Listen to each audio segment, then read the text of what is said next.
together, and the reason I'm trying to get this. I mean, I've been thinking about this for a while. I had misgivings about creating some sort of TI news. It's a reason I think the reason I decided to go ahead with it is because I think because the need to socialize TI activities. I mean, because at the moment, this support for less London and stalking has been evaporating and disappearing. So so at some point I just stopped. I stopped organizing with people not attending. Basically, I stopped organizing meetings and protests. You may be able to hear the storm brewing outside because it's a stormy day. You can probably, there's quite a lot of thunderstorm and things going on, but anyway. Yeah, so basically, support for Les has been disappearing, and so in a way, instead of having meetings which are no longer taking place, the task is in a way to put together these videos is like another way of socializing with other TIs. So I stopped organizing meetings and events, only focusing on a future one, on TI Day on August the 29th.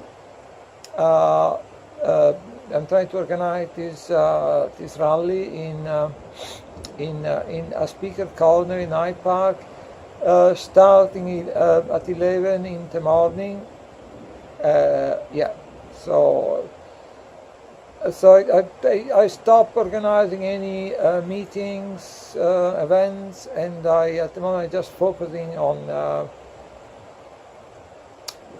you may say, for lack of support. At the moment I'm just focusing on this TI Day rally in a speaker corner, August 29, 11 a.m. So there is a Facebook event you can find if you search for International TI Summer Gathering for TI Day or something similar. And so some people have shown quite a lot of interest, but with Facebook you can never be sure how many people are going to turn up on the day. So wait and see. So no events or protests for the time being, not collective events or protests for the time being.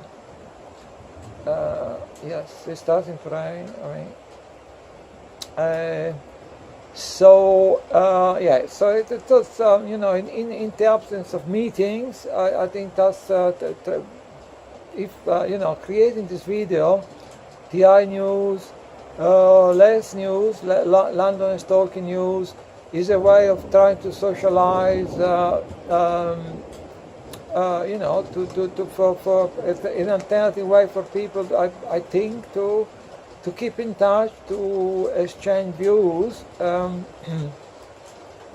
Actually, I need to close the window because it started to rain into my flat, but.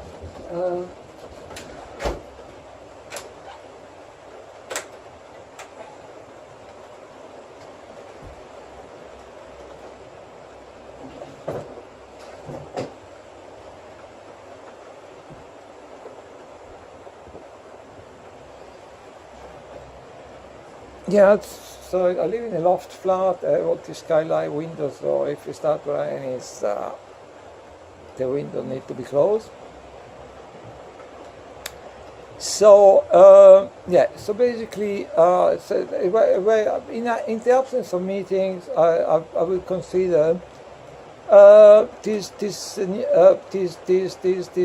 video, TI news, and if which I plan to carry on doing if there is any, obviously if there is any interest, as a way of socializing with other TIs in the absence of meetings.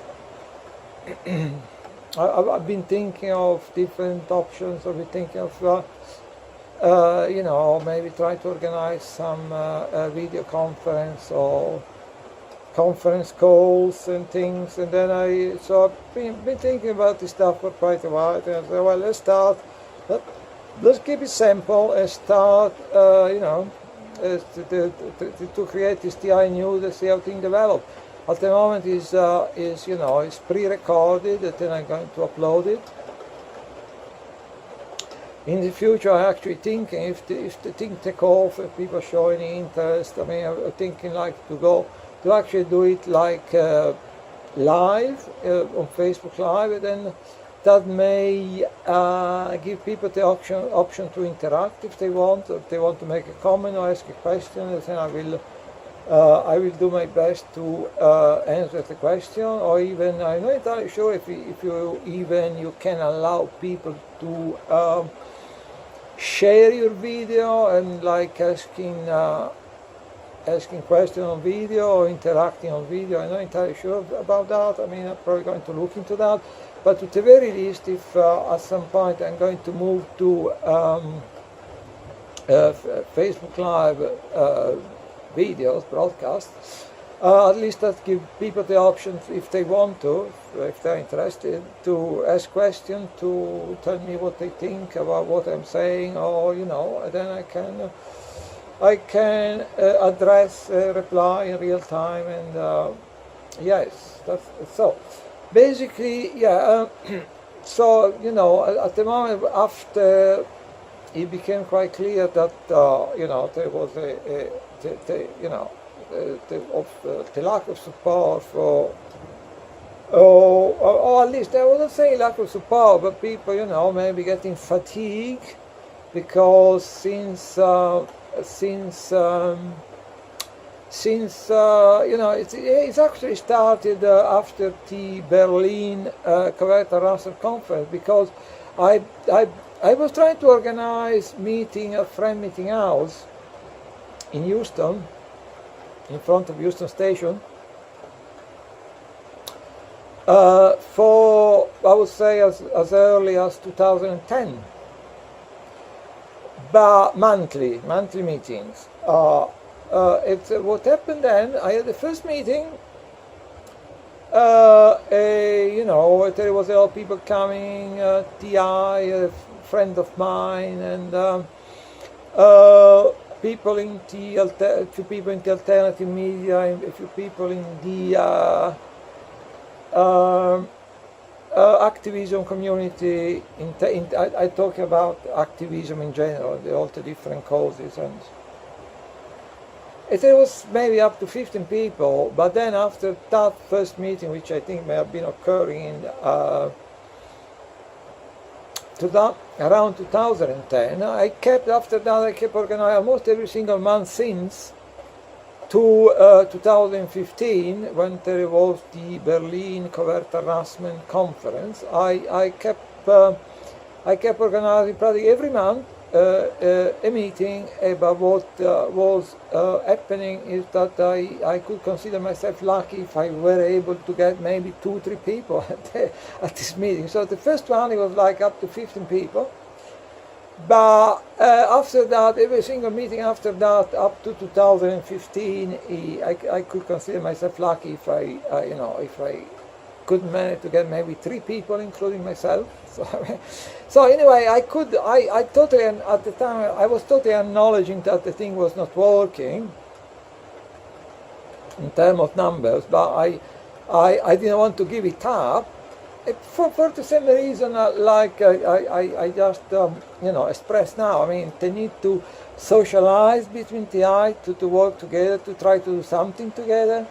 So I kept organizing them every month through Facebook, and then I was getting 2 people, 3 people, so that went on until after the Berlin conference. So I went to Berlin, I spoke there, I came back, and I was trying to leverage the the Berlin conference. I mean, I was saying, like, people, there was a meeting maybe a week after I flew back from Berlin, and I was trying to kind of exploit a bit the Berlin conference. Say, people, if you want to know what happened in Berlin, come to the next meeting at Friend Meeting House. And so I was, trying to get people involved, basically, which I think is a good thing.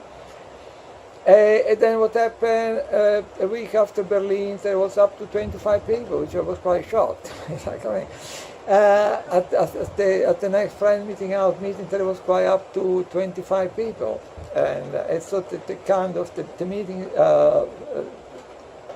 took off, and then we moved from meeting to organize a lot of protests that also most of the time were quite well attended. It that lasted for 2 years, and I would say, and then then in the autumn of 2017. For no apparent reason, I mean, everyone stopped coming up to the people stopped coming to any kind of meeting or protest. I mean, people were maybe expressing interest on Facebook still, quite a number of people, but then no one was turning up. So I was trying at the beginning. I was trying to to organize things like space them out, and something every 2 months, every 3 months. Thinking like maybe people are a bit fatigued of all the meeting and protest we have been having in the last couple of years. So, I mean, I think if they are going to be less frequent, they probably, I was thinking, probably a better chance for people to be encouraged to attend. But what actually happened is it didn't seem to make a lot of difference, because people just stopped coming.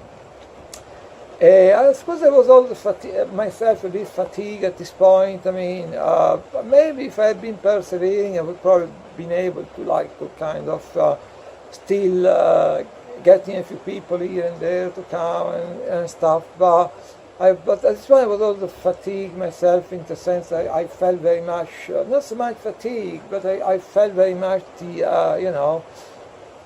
the need to go back to the drawing board, decide what to do next. I mean, I think to try to think about what happened in the previous 2 years, to see what was working, what was not working, and maybe planning for the future. So, at some point I completely stopped organizing meeting and protest, and now I completely focus only on the 29th of August. But I think in a way, another thing I start doing then, after that, I start maybe 3 months ago, I started to this gang stalking protest marathon, which actually has reached day 20. After 3 months, has reached day 27. That was last Thursday. So it was the last day. The Parliament did rise last Thursday, and then they are going to be back on June the 4th. Rise for 10 days. So I thought, okay, it's the last day of the Parliament. I want to be around in Westminster. So I went down and I spent some time by the pedestrian entrance to the House of Parliament, and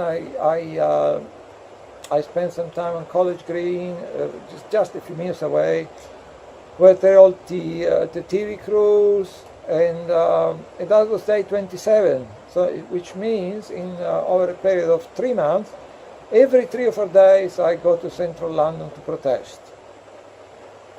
and it may be in front of BBC Broadcasting. I'm sure some people may have, every time I post all the videos, I'm sure at least a few people, a handful of people have come across these videos from time to time or something.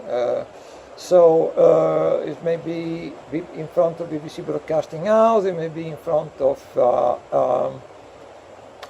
Downing Street, it may be at the speaker corners on some days, but by far, to be honest, I think that the one that really has some, from my point of view, that's my personal opinion, some traction is to be, when the Parliament is sitting, to be either by the pedestrian entrance to the House of Parliament. I'm very, very close there with my placard, leaflets, slogans, so there is a constant stream of Member of Parliament going through just a few feet away. And there is quite a constant stream of household name politicians going through, in and out, and when I see them, when I spot them, I raise my voice. My slogan, I raise my voice, and which usually, one of the things I'm saying looks like, campaign of harassment sanctioned by the authorities, destroying innocent life, which is very basic and very simple, but it may actually resonate with people. So when I see this household name politician coming through just a few feet away, I raise my voice. I can see they notice, and I can see like some people have a wry smile on their face, some people are getting a bit red in the face and stuff. So they know I'm talking to them, this thing going on, and you're not doing absolutely anything, you just don't want to know. I suspect that there is something going on, but just you don't want to get involved, so they get a bit red in the face and stuff. So and then I spent some time there, then I walked 5 minutes away to College Green where the TV crews are, then I try not to get too close, because if you get too close, they're filming and they're interviewing politicians, and if you get too close, they react like scolded cats. So I try to avoid the confrontation, but at the same time I try to position myself in a way that I am inter-filming. I get into their filming, my slogan get into their audio and stuff, so I keep some distance, but I try to make sure I position myself, I get into their filming, and that's what I think, personally I think he has a lot of traction. And then people say, oh, you've been doing this stuff for 10 years, what have you achieved? But they don't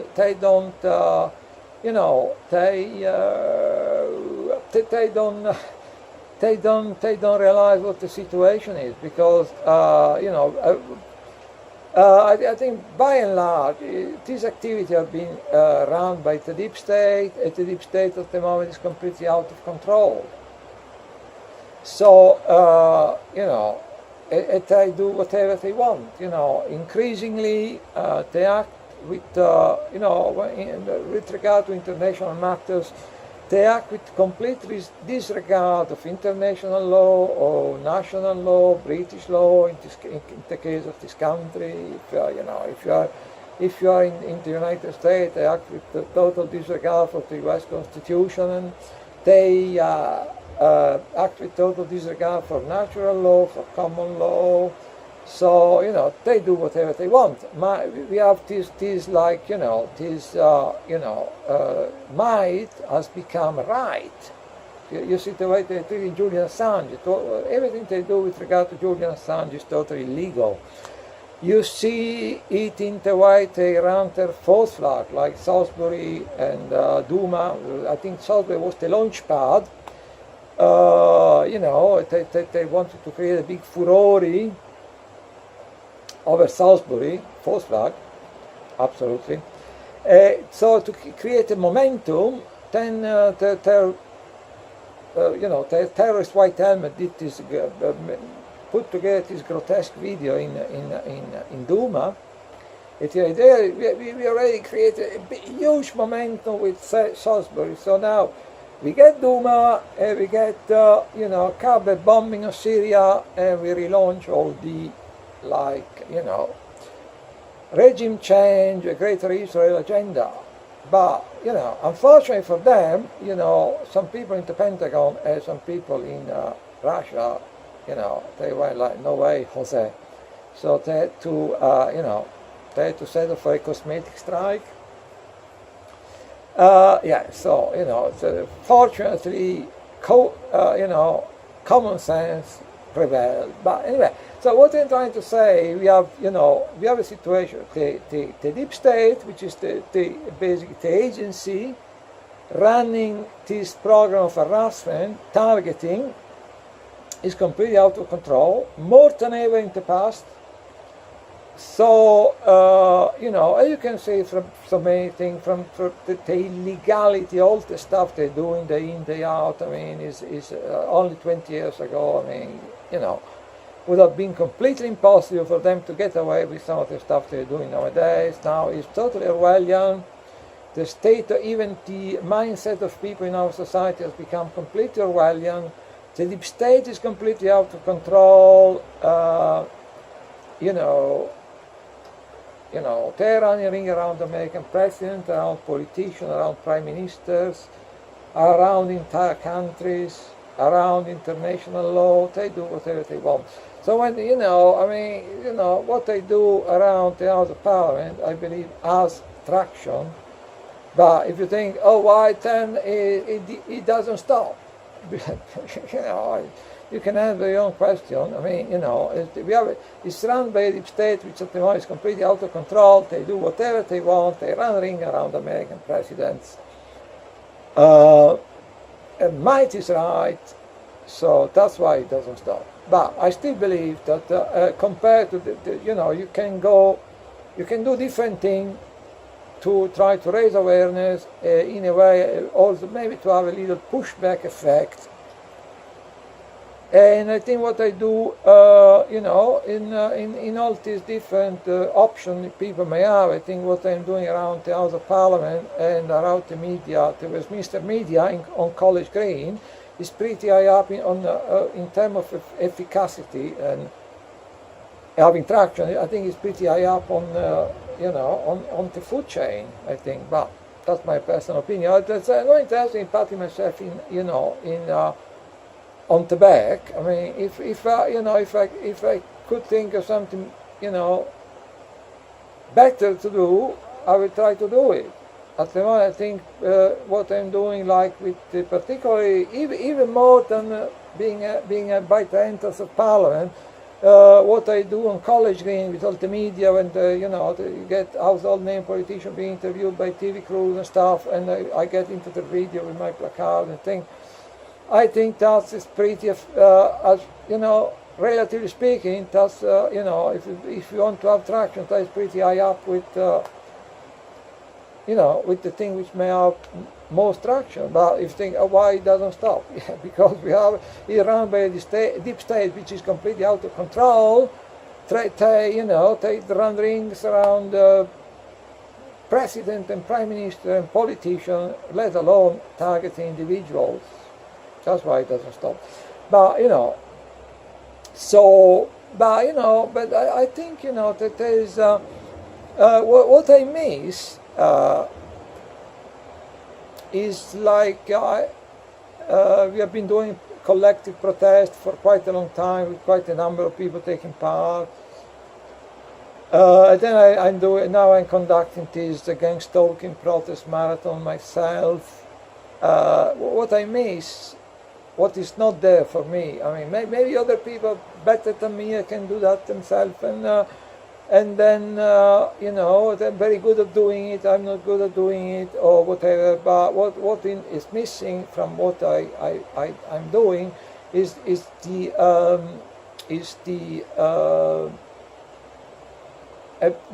a conversation, a narrative. Like let's talk to each other.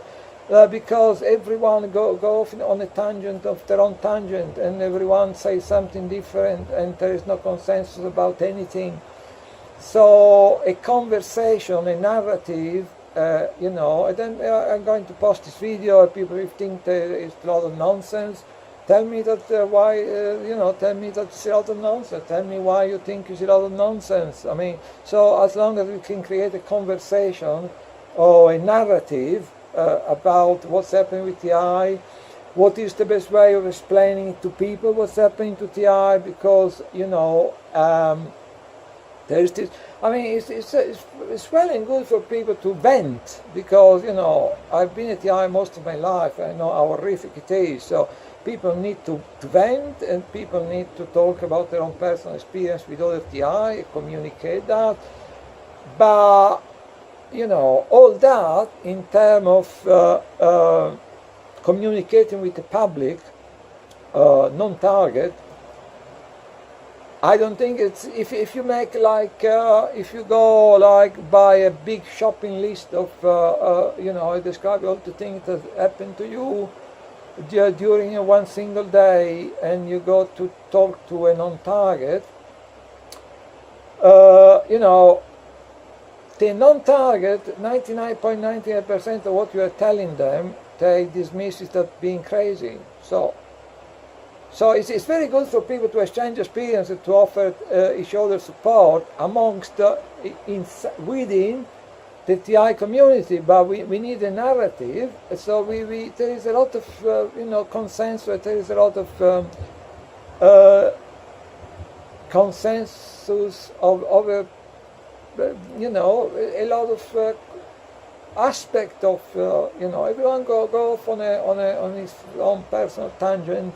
And there is and there is different conflicting narrative around.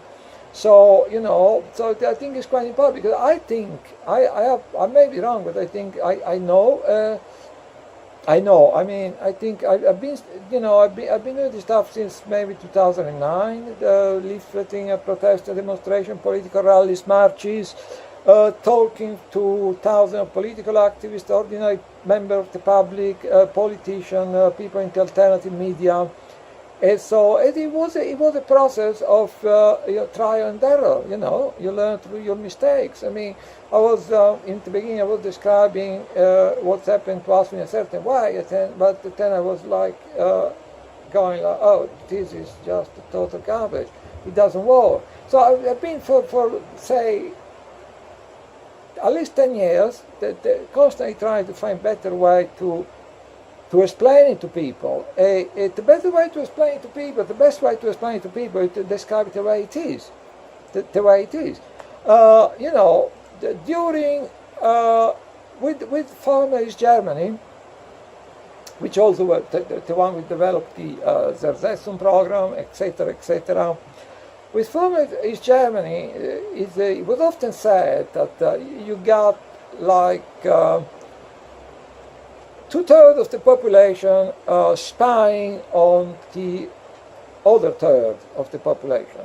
So you get the children spying on their parents, and husbands spying on wife, and vice versa, and teachers spying on children, children spying on teachers, all this stuff going on.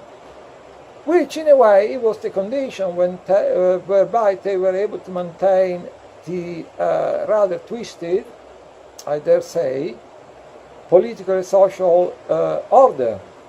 So through this mechanism, Stasi, Zersetzung, they were able to, preserve a rather, I dare say, twisted and, not very functional political and social order. Now, what we have now in modern Western society, which I think is, people don't realize that what we have now in the way society organized, in the way of people perception, in the way of people mindset, people don't realize the extent to which life in Western society at the moment is totally Orwellian, right? And what we have at the moment in Western society is maybe 9/10 of the population with total abandonment, harassing and torturing and tormenting the remaining 10th of the population. That's what we have knowingly, or at least they know what they have been told. They have been told what to do. They know a bit of what is going on. most people. That's what we have going on here. So when people like interiorize some kind of propaganda, because usually targeting individual, they seem to accept this interpretation of what is going on, like they seem to accept the idea that, oh, the things they're doing to us are very complex and twisted. People out there, non-target, they don't have any experience of what is direct experience of what is being done to us. So if you try to explain to them, these things are so complex and twisted that they immediately dismiss us as mentally ill. But I think that is not particularly true.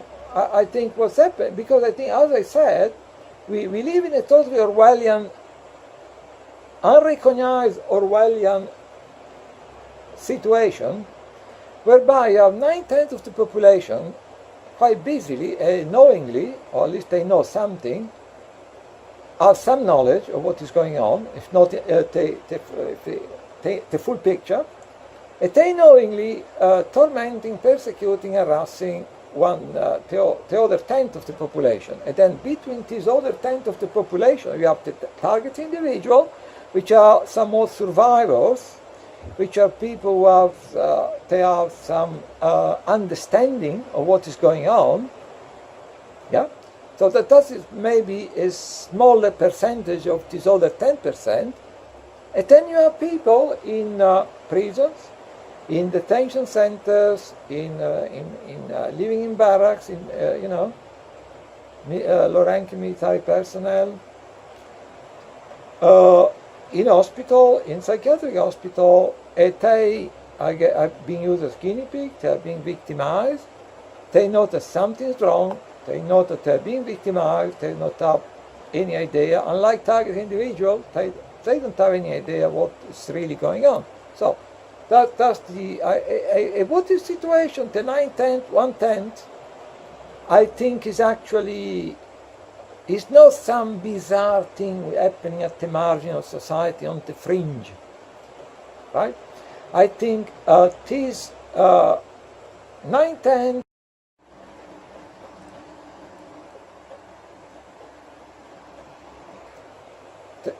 there's been a bit of a technical issue there, but let me resume. And so, as I said, this target is not something like an appendix to social life, like something which happens on the fringe, at the margin. I think actually, you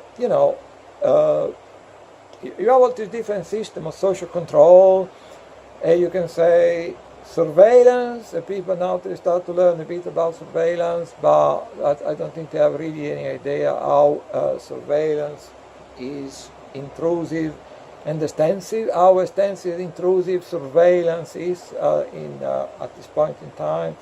And then you have all these different, you have like, they collect all this information, and then if you step out of line, I can't see any reason why they shouldn't use it to blackmail you. I mean, because I think they do. So, so they have to use all information to keep tracks on people. And then if you step out of line, they dig up stuff on you, they blackmail you, etc., etc. Then you have all the mainstream media, which at the moment is hard to see how they're producing anything other than lies and propaganda. But then they have also another function, which is like, if you're a politician which is not loved by the establishment, they immediately start doing a massive archer job on you. And before you know it, everyone thinks you are, a bad person, and you're bad for the country, you are dangerous for the country, all this stuff. I mean, so, So you have all this different system of control, social control, which all integrated, all working together, all interacting together, all deployed with full knowledge and deliberately by the deep state, by the people behind the deep state, which I think, if you want my opinion, is actually the deep state is basically a tool of the international banking cartel. That's my personal opinion. But amongst all these different way of system of social control, I think targeting is at the very center, is the most important tool of social control. You know, the most important tool of controlling the population, ensuring compliance and submission on the part of the population. So it sits at the very center. Targeting, far from being something people don't know about. I think most people know about targeting. They're not going to tell you because we are the enemy. So you don't share information with the enemy. They built us as being the enemy. We are these bad, dangerous people. The only way to contain us, is we are so dangerous, the only way to contain us is to, subject us to a 24/7 campaign of harassment. That's what they're telling people out there. So obviously you go to these people taking part in gang stalking or try to talk to them, but they will never. There have been instances, isolated instances, all right, but most of the time they will never acknowledge, acknowledge what is going on, acknowledge what they know, acknowledge what they're a part of, because that would be breaking a huge social taboo. It's like whistleblowing on some terrible matter, like, you see what they're doing to whistleblower. If they were to admit to you what they're doing to you, what they're trying to do to you, that would be like the most, dangerous kind of whistleblowing. They're not supposed to do that. You harass people, we're not supposed to tell them what is going on. So, also, another thing is, we have been built up as the enemy. We are these bad and dangerous people. We are so bad and dangerous that the only way to contain us is to subject us to a 24/7 campaign of harassment. Imagine that. So obviously, you don't want to give us we are the enemy. We have this terrible, dangerous enemy. In spite of the fact that people in our network, most of the time they never hurt anyone in their entire life.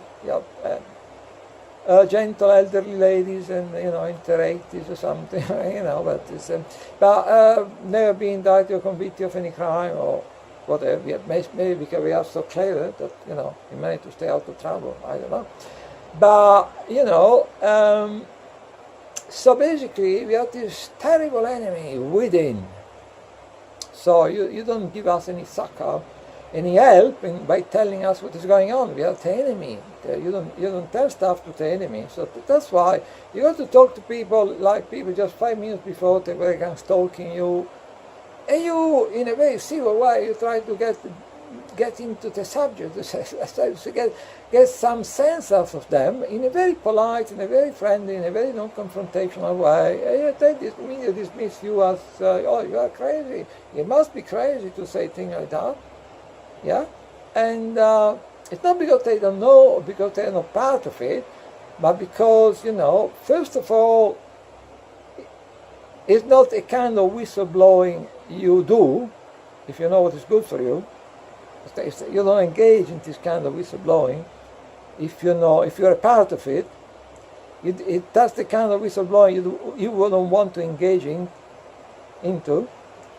And secondly, we are the enemy. So you don't share information with the enemy, you see? So that's the thing. It's not that they don't know, most of them do know, unfortunately, So that's I wanted to clarify a number of issues. So what you need to explain to people, tell them the way it is. It's a system of social control. It sits at the very center. All the other system of social control is big, because if you get someone from the United States, relocating to Europe or vice versa, or if you have people like, traveling through different states in the US or people traveling through Europe, it follows you around. That should tell you how big this thing is. No one acknowledges it. yes, but it's big. It's at least a NATO-wide program, because every, you live in wherever you go to any other NATO country, it follows you around. Within an hour you get the same stuff you were getting before. But it's not just NATO countries. Is is involved. We know people going to live in Latin America, going to try to relocate to Southeast Asia.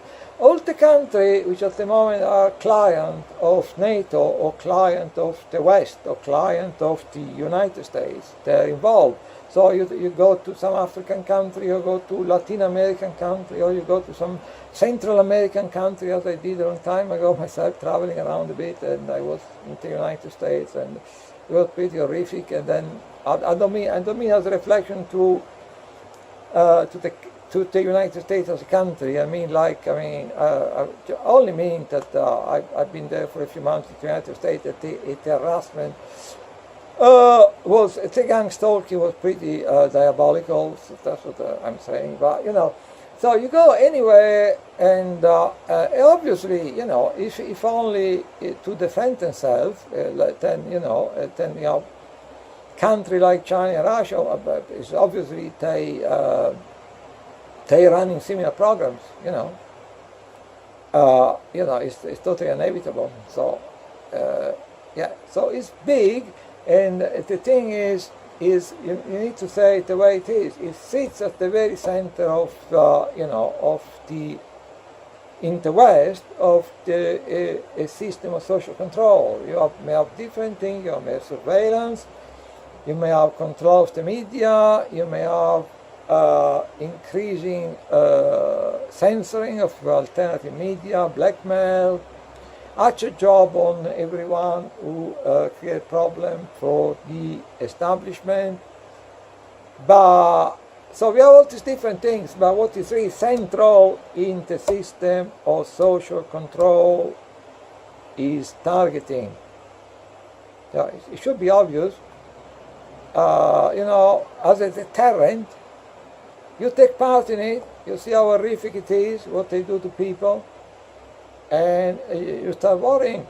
I may say something, I may do something, and tomorrow morning I'm going to wake up and all kinds of these things are starting to happen to me.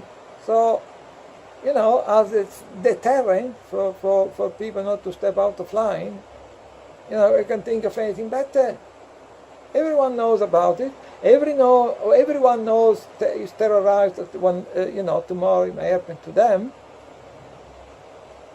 And and that's the way you need to explain it to people. Don't make a shopping list. Oh, today they did this to me and this to me, and then I got out of the house. They did this to me, because people would just think, either they may know about it, but they still will say you are crazy.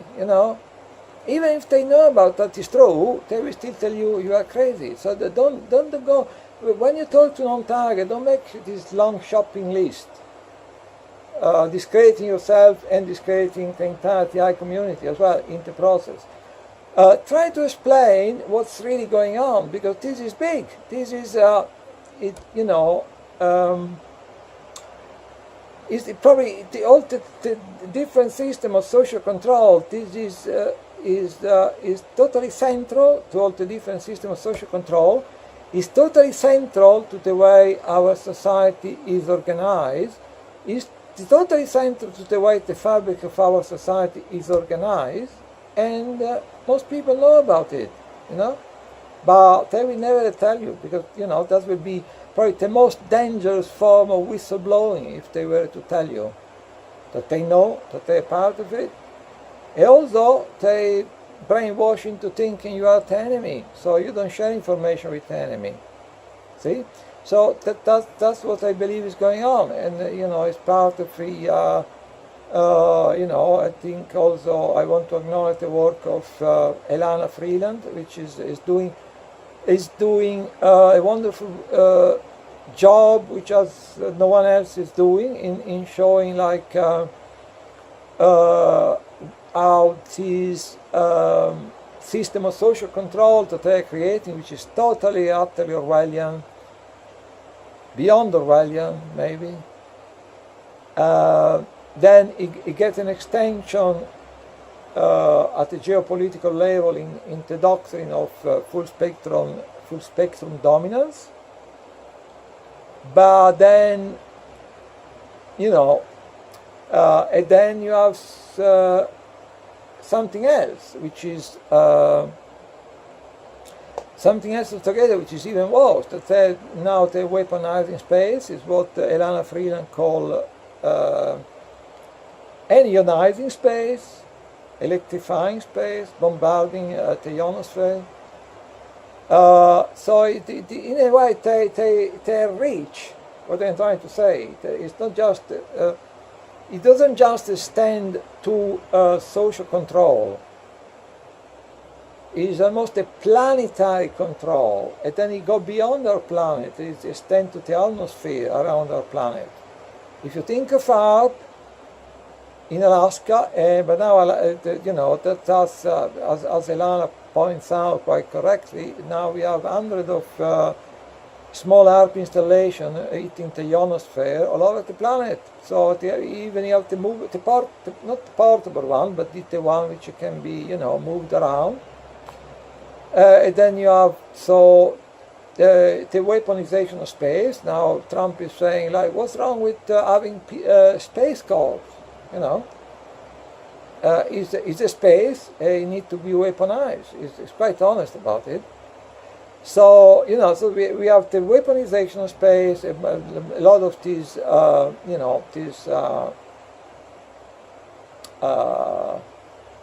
a lot of these satellites we have all around. Now we have thousands of them all around the Earth. A lot of them, they're weaponized, and because of their position, they can do unspeakable things to our planet, to specific country. So you think of a nuclear war, but you have all these weaponized satellites around the Earth. The stuff they can do is the mind boggles. I mean, the stuff they can do to our planet and to people, to countries, is the mind boggles. And then you have, so in a way, their reach is not just a social reach, a social control reach. Is the continuation of the social control, which is done mainly through targeting. Then is extends to the military doctrine of full spectrum dominance. But then you have what Elana called space fence lockdown, in the sense that they're not just full control at the moment of the social fabric or in the military realm. They increasingly encroaching into space. They get in control of the ionsphere. It does bring. We have chemtrails. We have nanoparticles. We have the ionization of.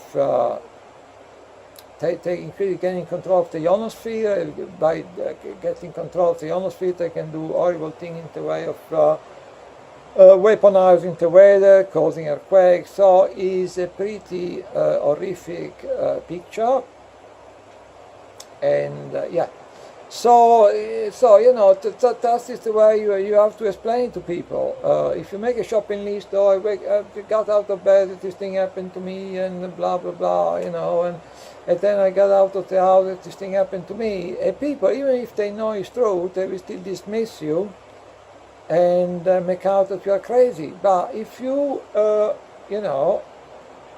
try to deal with the whole picture, this is a system of social control. This is the system of social control. Because it's so obvious, it's just stating the obvious. It's just stating the obvious. What is preventing people taking part on it? They know about it, and they see how horrific it is. So what is preventing people from what is preventing people from stepping out of line? What is preventing people from stepping out of line? the fear that, they may do something, they may say something, they may cross their own person, and tomorrow morning they're going to get out of bed, and they will have all kind of strange things happening to them. It's stating the obvious. It's a system of social control. It's a system based on fear. So when you see, we think, oh, we still live in a democracy, and we still have the freedom to protest, to say things, freedom of speech, which is being eroded by today, by the way. But, all the other freedom, the civil liberty, they're being eroded gradually. No days goes by without them trying to, curtail our civil liberties, privacy, freedom, speech, whatever. But, but it's total illusion, because I think the real nature of the social interaction, the fear people have of losing their job, of getting targeted, of losing their family, losing their children, that is truly Orwellian, but it's as you would expect, is go fairly unacknowledged, but is there. So that's what I recommend people when you talk to fellow political activists, when you talk to people in the alternative media. Because that's what it is. It's a system is a diabolical system of social control. Which, whereby intend everyone will be terrorized to step out of line, to say something out of turn. That's what it is. It's a system of social control. And so that's what you need to tell people. That's what I think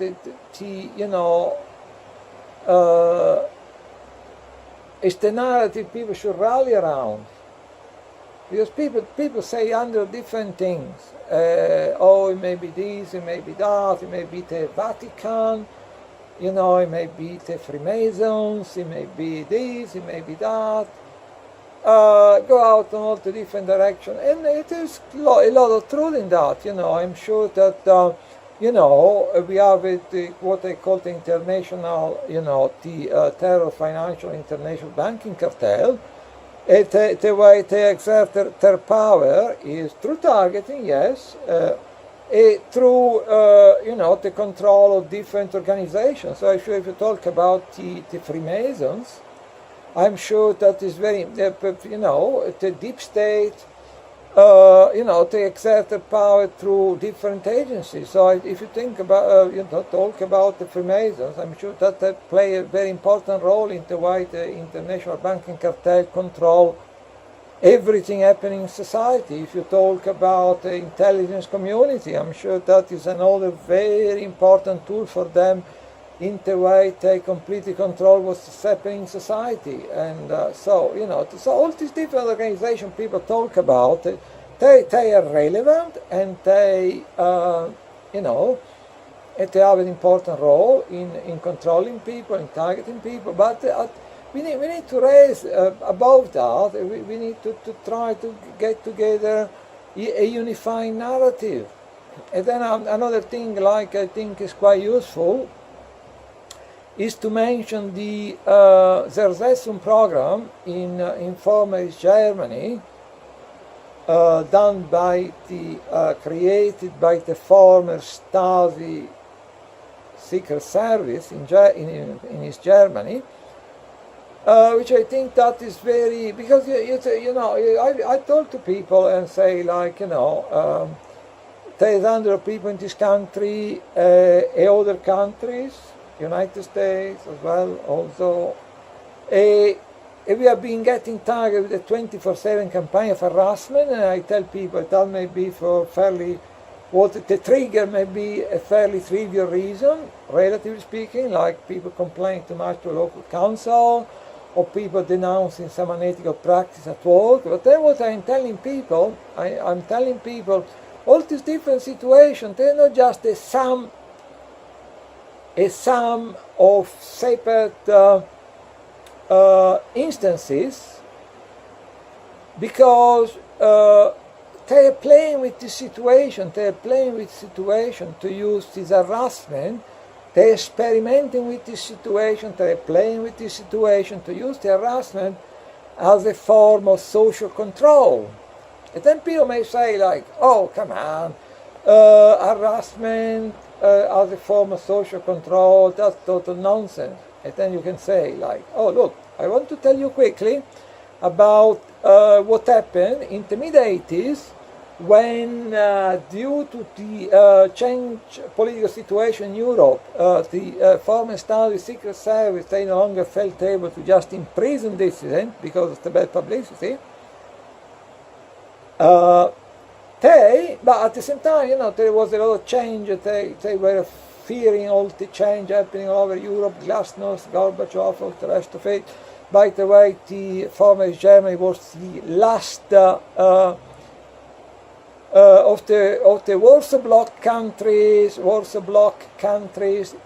East Germany was under the leadership of Erich Honecker.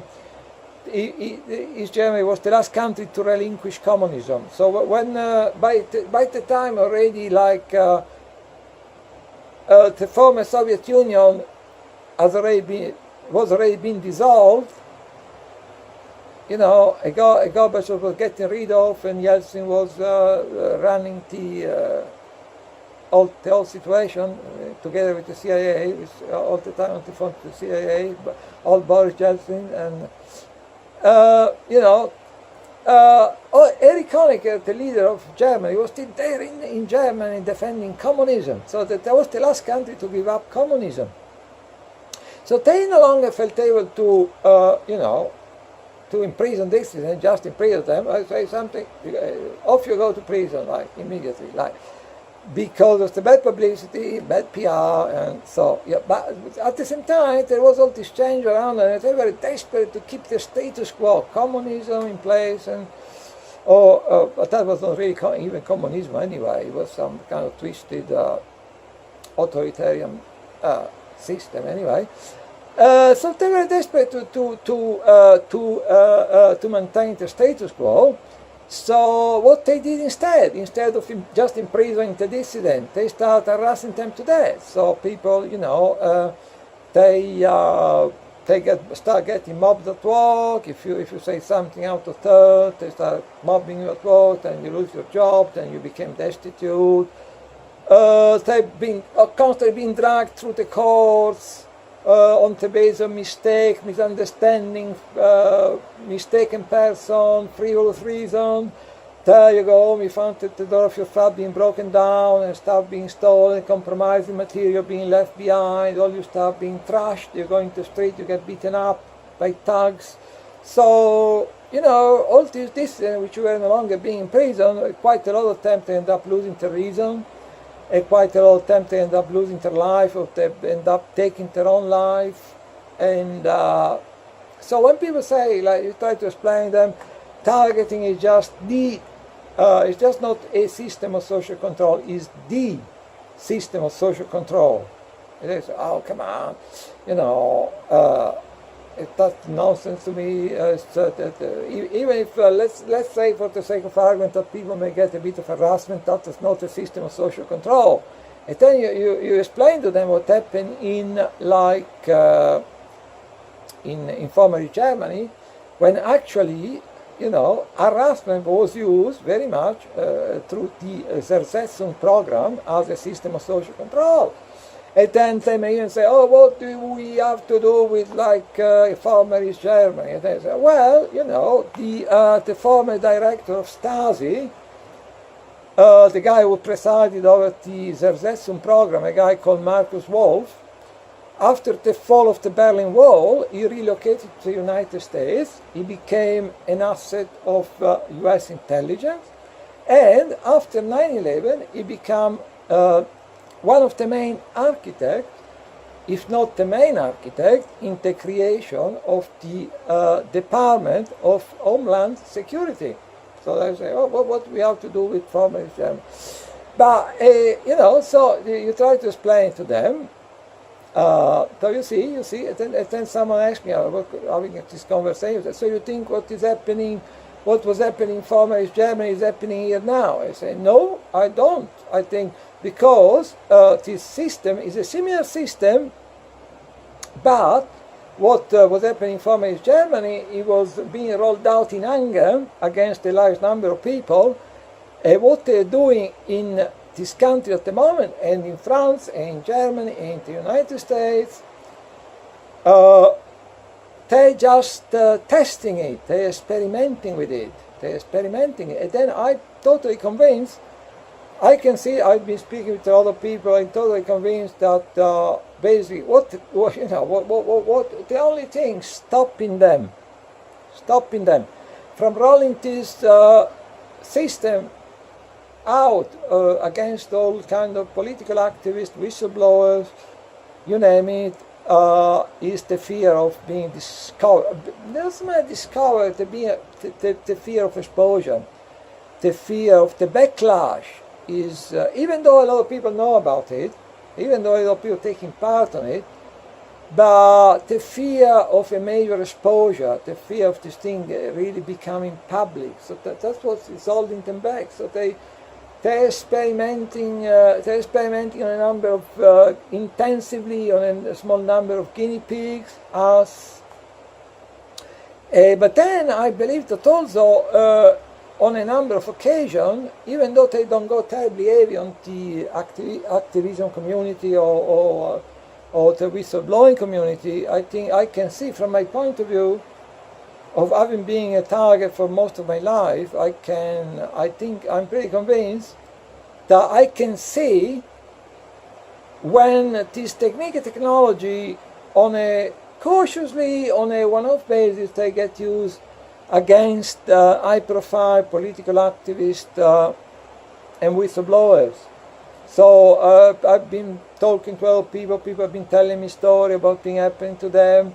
I think I can tell when some of this technique and technology, kind of cautiously, they get rolled out, maybe on a, not rolled out really, but on a one-off basis, they get deployed against high-profile political active whistleblowers. I think in my personal opinion, Julian Assange has been targeted with some of the technique and technology they're using against us. And I can see it happening with other whistleblowers, other political activists. So I think I may kind of wind down these TI news. I hope people, are going to find these interesting. I hope so. Right. I hope this find food for thought, even if they don't agree with me. People are most welcome to comment. Even say, oh, you think it's all nonsense, I don't agree with you for such and such reasons. So I'm going to post this video on Facebook, and then I'm going to post it on YouTube, and people are most welcome to make, to tell me what they think. And this is more just an introduction when I was trying to not so much in the way of today news, but something happened. But I would try to set up also a bit of context, a bit of framework, why I want to do this, how how we have a kind of lack of support at the moment for London and stalking. So if there is no meeting, so I think I feel like I don't like the idea of doing this stuff, going down to central London to protest on my own.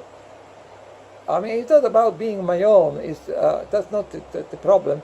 I think protesting is very good, but also you need a level of getting together, working together, talking, communicating, debating, finding the right narrative among targeting individuals. And one way to do that can be through meetings, but then you have the problem that you have meetings, and and then there is a number of disruptive people coming along deliberately, and so you have to struggle to, you know, in the ideal world, you say, oh, the best way to do this would be through organizing meeting. But in practice, what I know by long experience, you organize a meeting and then you get every time some disruptive people, then you have to struggle all the time to, you know, to keep things on track, and you know, to prevent the whole thing from descending into total chaos. And then you make things like, oh, we need to have this conversation, we need to have this communication, and we may try to do it using, you know, conference calls and stuff, organizing LES, London Stalking conference call. That's the possibility. I've been thinking about it for quite some time. It still happens. I may still decide to try to see if people are interested. At least, you know, you have a bit more control. So, you know, if you know, if people that really determined to be abusive or disruptive, you can cut them off. At least if you have a conference call. You know, another little technical issue there, but anyway, concluding. So, you know, conference call, but you know, because I've been feeling to set up my stall in a way with it, what I think actually targeting is, what is really going on, what is the good way of explaining to people. Also to let people know, give them some information what's happening, what was happening in the past with the London Stalking, what is happening at the moment with London Stalking. So I thought, in a way, if I do a video, I can free to touch all the points which at the moment I consider to be of importance. And then this is just one first video. I hope there's going to be some support so I can carry on doing more. I try to set up a few basic things, like, you know, what in my opinion is really stalking. What in my opinion is gang stalking and electronic harassment. Actually, in a way, possibly not even by design. I kind of, you know, this first introduction, I kind of avoided talking about electronic harassment. Electronic harassment is very important because, like Elana Freeland said recently, eventually, you know, we live in this soup of different frequencies. And electromagnetic frequencies and microwave, and now they're introducing G5, which apparently is even more dangerous and insidious than the other ones, that Wi-Fi. And, you know, like Elana Freeland suggested recently, eventually everyone is going to be targeted. I believe that is the case. Everyone is going to be targeted. Everyone is going to be manipulated by these frequencies, and anyone is going to be controlled by these frequencies.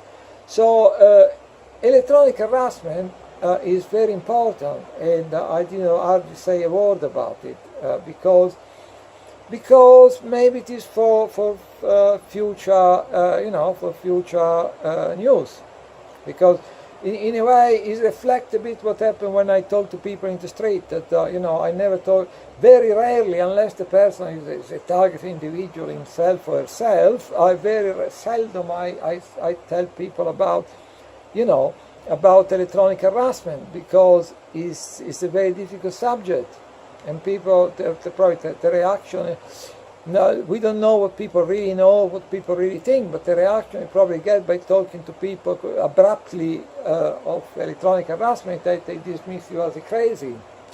So I'm very careful in the street. I try to focus on gang stalking, thinking that if you can persuade people, or, you know, that there is something going on, that's the main thing. Then the true, full nature of what is going on, yeah, is important, but is just the first step into the door. You see, your first step into the door.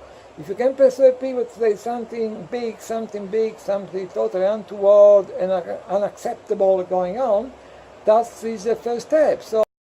So anyway, to try to wind things down a bit, and so I don't know if this is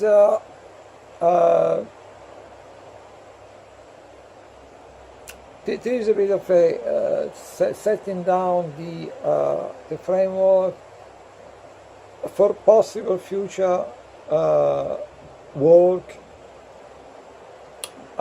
Yeah. So you know, if I hope people, you know, respond, and the support is this effort, and if I hope they find it relevant. You never know, but you know, and it is, what I'm actually thinking in the future is to what I'm actually thinking in the future to move to entirely to live Facebook live broadcasts. In this way, it will give people interaction, a option to interact, to let them, you know, to let me know what they think. If they think it's total nonsense, if you're interested, if they have a question, something they don't understand, or they don't, you know, what happened, blah blah blah, or whatever, you know. Yeah, so that's actually what they're probably going to do next. If I see that there is obviously, you know, any interest. The next one, it may be in a few days times, it may be in a few days time, it may be Facebook Live. So I give people an option to interact, to say what they think, if they agree, if they disagree, if they think I'm talking all nonsense, and yeah. Then another thing I'm thinking about, you know, in the future, maybe to organize London End Stalking conference call. Maybe, I don't know how often. It all depends if people are interested. Obviously, if people, I see no one is watching this video, then I say okay, but maybe it's a bit pointless. Or so it depends on, you know, you keep doing stuff. If people respond, that they show, you know, if they are interested. If they're not interested, fair enough. I mean, you know, no one is, you know, is you know, we live in a free country allegedly. So I mean, yeah. So. Yeah, so the other thing I'm thinking, and also my thinking, I don't have a huge appetite at the moment to try to, you know, resume organizing meeting and friend meeting out, because even when these meetings were well attended, the experience was not entirely positive. I was finding, you know, there's been instances, I mean, you know, like people have been accusing me after of being rude to people, and you know, maybe being resisting suggestion and not being open to new ideas and stuff for me. But I think, you know, I had a lot of trouble with a lot of people coming around to disrupt, and so I was trying to defend this meeting. I was trying to maybe to drive some people away. Yeah, I may have been a bit rude in the process of doing that. I was trying to keep some people on some meeting on track, you know. And so, you know, I was doing my best to defend this meeting from being taken over and subverted and stuff. But then, on one occasion, I lost a bit the plot because of frustration, and so I sent out this you know, this newsletter saying, oh, this meeting, you know, I'm moderating the meeting and people need to listen to me, and that was obviously fairly insane and fairly an expression of the fact that you know, I was feeling a bit overwhelmed by things, like, you know. So I mean, that's you know, then I apologize about that. unreservedly. So sometimes, you know, things get a bit too much, and you do or say things that you then, you know, later you regret, and you pay for the consequences. Because people, well, most people don't forget to forgive very easily. But so yeah, so I mean, you know, to struggle with keeping any kind of semblance of order in the meeting, and people say, oh, sometimes, you know, I was a bit rude, which is entirely possible. I mean, not in any major way, I don't think, but and then I send out this crazy, you know, when I get a bit overwhelmed, and I send out this totally crazy like email, and I say, oh, that's, you know, I am moderating this meeting and people need to listen to me and blah, blah, blah. And then after that I send out an apology, and I say, I'm sorry, I just lost the plot a bit. But anyway, for one thing after the other, I don't have at the moment any huge appetite to revive the friend meeting house meetings for now. I mean, you know, I think it's very difficult to because I think it's very difficult to, with the best of goodwill and effort, it's very difficult to prevent this meeting from, you know, falling into complete chaos. It's very difficult, you know. Is so yeah.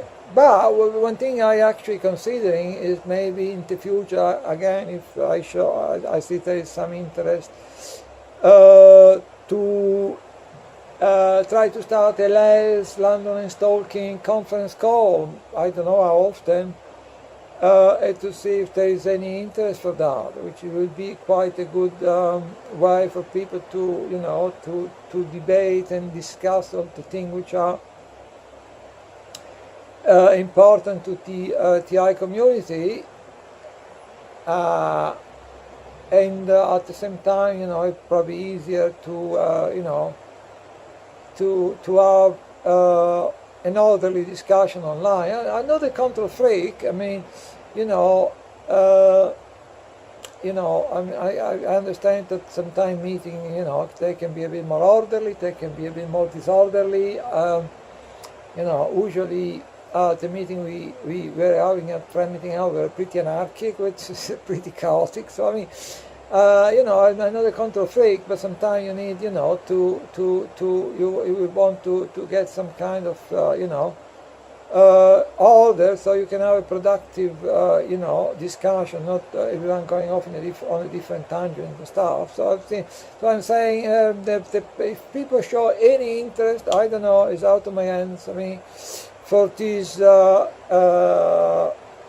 video. The next one may be on Facebook Live. I'm going to let people know in advance when it's going to be, so people can interact. People say, oh, I think you're talking all nonsense. Oh, I agree with you, some of the things you say, but not with everything and stuff. So, oh, I would like to ask you a question, and which I will try to answer to the best of my ability if people ask questions.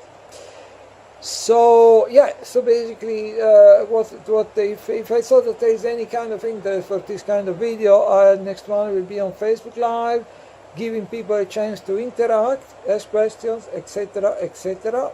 And then I may also consider in the future starting again to create this because I feel it's totally disjointed at the moment with the TI community. So I think, you know.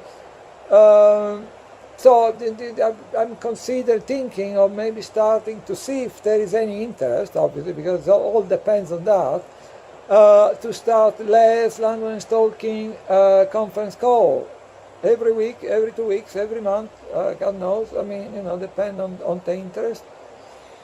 And yeah, so that would be seemingly a good option to people to have a chance to discuss, or because I think you have to think that everything, you know, is everything is totally disjointed. Is you know,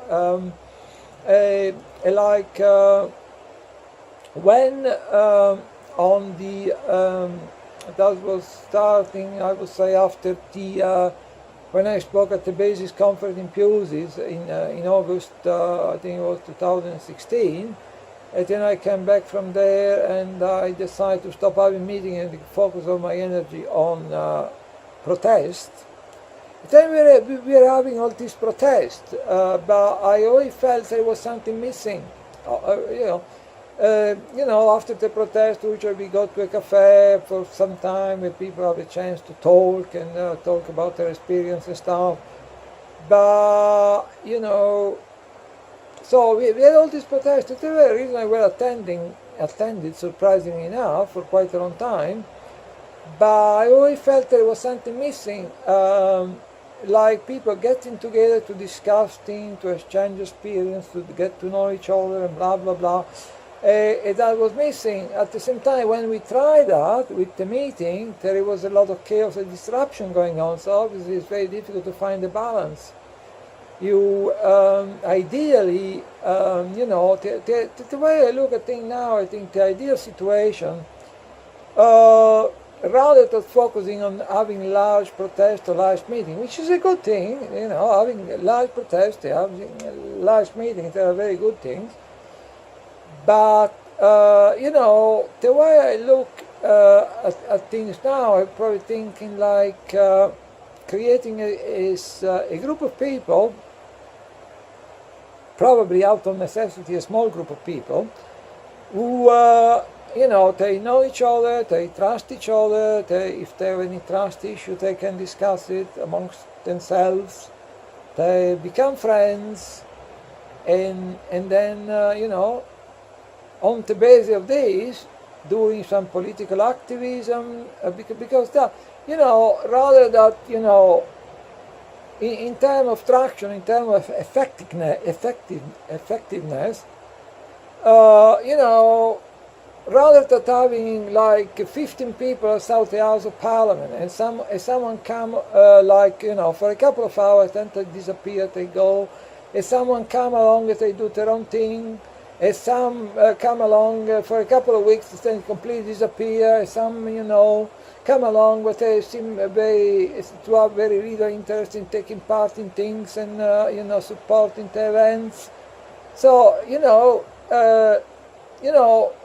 I think there has more traction to have maybe a smaller group of people that really know each other, trust each other, they are friends amongst each other, they're really on the same page, they're on the same wavelength, they think in a that's what really would have an impact outside, having this kind of reality outside the House of Parliament. You have 5 people or 4 people with this kind of mindset, they can really have an impact on all these politicians, all these members of Parliament, rather than having 15 people, but then someone is just coming for a little while, and they have to go to do something, and someone is coming for 2 weeks, but then they completely disappear, you can reach them, you can contact them, and mind you, because there have been talk about, the meeting, there were a few problems with the meeting, but in a way, when I moved from meeting to protest, the thinking was, if there are any perps around intent of causing disruption, they probably wouldn't want to come to a protest. I think so. That is going to screen out quite some individuals. So that in a way seemed to work, because whereby during the meeting there was always some sort of friction. Once we start having only protest, I must say that I can remember a single instance when there was any kind of friction. So, there was a friendly atmosphere, totally respectful atmosphere, everyone was treated with the uppermost respect at these protests. So, but still, you get 15 people, then someone just stay for a couple of hours, and then someone, come for a couple of weeks, and then they completely disappear, become completely unreachable, or some people come along and they do their own thing in terms of activism, which has nothing to do with our activism. So, it's rather than having this kind of reality, I think having more 4 or 5 people which are really friendly with each other, which are really understand each other, trust each other. If they have any trust issue, they can talk about it. That's really what may have an impact outside Parliament, I think, rather than having 15 people completely disjoint, everyone doing their own thing and stuff. So yeah, so basically, that's what in terms of doing things together, in terms of working together, that's what I'm thinking at the moment. Having a small group of people maybe, but which really know each other, trust each other, and can work together. That's what I'm thinking. In terms of discussion and debating thing, discussing thing, having giving some depth to our actions, to our protest, I think I put together this video, which now I'm going to upload on Facebook and on YouTube. Next one is going to be a Facebook Live video. I will try to let people know in advance, so they can take part if they want. They can make comments, ask questions, etc.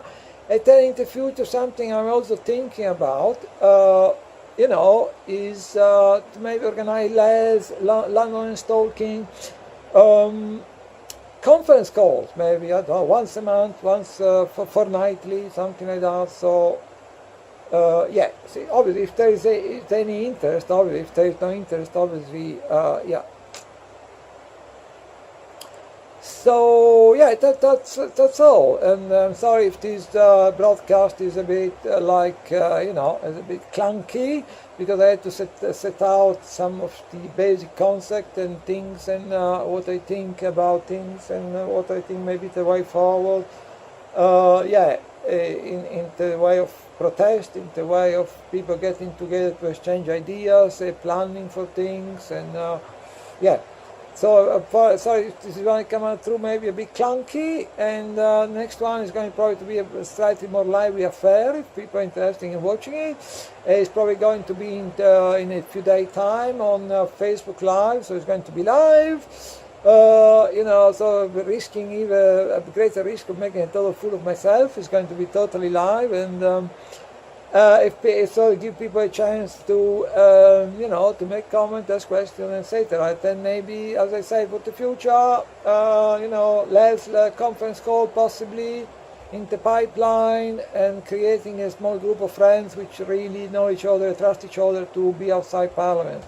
And that may be more effective than having maybe a large number of people outside Parliament in a disjoint way, everyone doing their own things and stuff. But that's all for now, and if you being patient enough to get to this point and watch the video, I thank you very much for the support, and that's all for now.